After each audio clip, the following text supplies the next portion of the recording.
इशफाक अहमद है। मैंने इस साल यूपीएससी में 142nd रैंक सिक्योर किया है। मेरी स्कूलिंग जो है वो यवतमाल महाराष्ट्र से ही हुई है। प्राइमरी मेरी जो है वो जफ़रनगर की ज़िला परिषद स्कूल से कंप्लीट हुई है। उसके बाद हाई स्कूल मैंने गवर्नमेंट कॉलेज से अपनी कंप्लीट की है। ग्रेजुएशन जो है वो मैंने पुणे के आज़म कैंपस से अपनी कंप्लीट की थी बीएससी मैथमेटिक्स में। 12th के बाद ही मैंने ये डिसाइड कर लिया था कि मुझे यूपीएससी करनी है। इंस्पिरेशन इसकी मुझे अपने मामू के थ्रू मिली, जो सेवा एनजीओ के सेक्रेटरी है। उन्होंने मुझे जो है वो इंट्रोड्यूस करवाया कि एक आईएएस ऑफिसर होता क्या है, उसके लिए आपको किस तरीके से प्रिपरेशन करनी है, ये सब चीज़ें। तो मैंने वहाँ से डिसाइड कर लिया था कि मुझे अब यूपीएससी करनी है। तो फिर ग्रेजुएशन के फ़ौरन बाद ही जो है वो मैंने अपनी प्रिपरेशन स्टार्ट कर दी थी यूपीएससी के लिए। पहले मैंने जो है वो अपना फर्स्ट अटैम्प्ट मुंबई से दिया था, हज हाउस से। सेकेंड अटैम्प्ट के लिए से मैं दिल्ली चली गई, जिसमें हमदर्द स्टडी सर्कल से जो है वो मैंने अपना सेकेंड अटैम्प्ट दिया। और फाइनली जो मेरा ये वाला अटैम्प्ट रहा है, जिसमें मुझे फाइनली सक्सेस मिली है, वो मैंने जामिया मिल्लिया इस्लामिया से दिया है, आरसीए में। मेरी ये जो पूरी जर्नी रही है उसमें बहुत सारे उतार चढ़ाव रहे हैं, लेकिन जो है मेरी फैमिली का सपोर्ट बहुत ज़्यादा इसमें रहा है, स्पेशली मेरे पेरेंट्स का। मैं फाइनेंशियली थोड़े हम्बल बैकग्राउंड से बिलोंग करती हूँ। मेरे पापा जो है वो ऑटो रिक्शा ड्राइवर है, लेकिन फिर भी उन्होंने कभी मुझे ये एहसास नहीं होने दिया कि हमारे पास रिसोर्सेज की कमी है। उन्होंने हमेशा मुझे सपोर्ट किया है।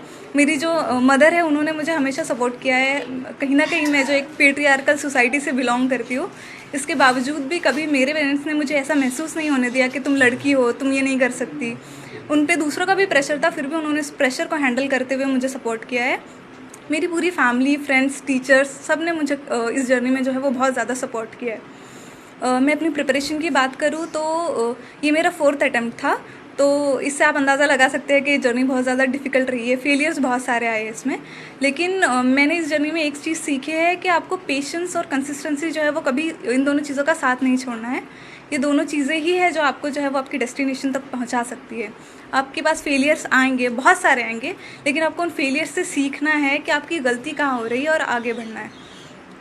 जो आने वाली पीढ़ी है, नए बच्चे हैं जो ये सोचते हैं कि कैसे मुकाम तक पहुंचना है, तो उनके लिए क्या सलाह देना चाहिए? मैं यही कहना चाहूँगी कि आप कभी ये मत सोचें कि आपने जो सपना देखा है वो पूरा होगा या नहीं। कभी कभार ऐसा होता है कि हमारे पास जो है वो बहुत सारे बैरियर्स होते हैं। कभी फाइनेंशियली जो है वो हम अच्छे स्ट्रॉन्ग बैकग्राउंड से बिलोंग नहीं करते, तो हम सोचते हैं हम कर नहीं पाएंगे, लेकिन कहीं ना कहीं से आपको सपोर्ट मिल ही जाता है। अगर मैं अपना एग्जाम्पल दूँ तो जो सेवा एनजीओ है, उसके थ्रू जो है वो मुझे बहुत फाइनेंशियली सपोर्ट मिला है। इस तरह से मदद जो है वो आती रही है। मेरे पेरेंट्स ने मुझे हमेशा बहुत ज़्यादा सपोर्ट किया है। तो आपको कभी अपने सपने का जो है वो छोड़ नहीं देना चाहिए, उसके लिए हमेशा कोशिश करती रहनी चाहिए। और फेलियर्स चाहे जितने भी आए, आपको कभी उनसे डरना नहीं है। उसको एक सबक की तरह लेना है कि इससे आप कुछ सीख रहे हो, कुछ इम्प्रूव करने की आपके पास एक अपॉर्चुनिटी है, जिसको आप जो है वो अपनी लाइफ में अप्लाई करके आगे बढ़ सकते हो। जिला परिषद के स्कूल है, उसमें भी उर्दू मीडियम है।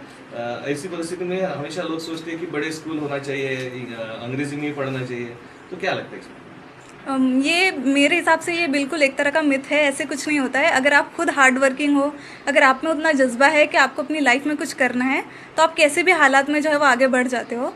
और स्कूल हमेशा से एक बहुत इंपॉर्टेंट पार्ट होता है आपकी लाइफ में कुछ सीखने के लिए।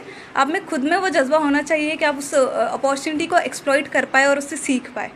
अभी आईएएस तो आप बन गए हो, लेकिन क्या आगे करना चाहेंगे सोसाइटी के लिए? ये तो बस एक फर्स्ट स्टेप है, एक तरह से मीन्स है ये, कुछ हासिल करने के लिए, कुछ पाने के लिए। तो ये एक तरह से मेरे लिए मीन्स है कि मैं सोसाइटी को सर्व कर सकूँ, सोसाइटी में जो अंडर प्रिविलेज सेक्शन है उनके लिए कुछ कर सकूँ, स्पेशली गर्ल्स के लिए, क्योंकि मैं रिलेट कर सकती हूँ कि एक लड़की के लिए कितना मुश्किल होता है आगे बढ़ना और कुछ अचीव करना। तो मैं कोशिश करूँगी कि मैं एजुकेशन और हेल्थ केयर जो है उस पर ज़्यादा अपना फोकस करूँ और सोसाइटी के लिए कुछ कर पाऊँ।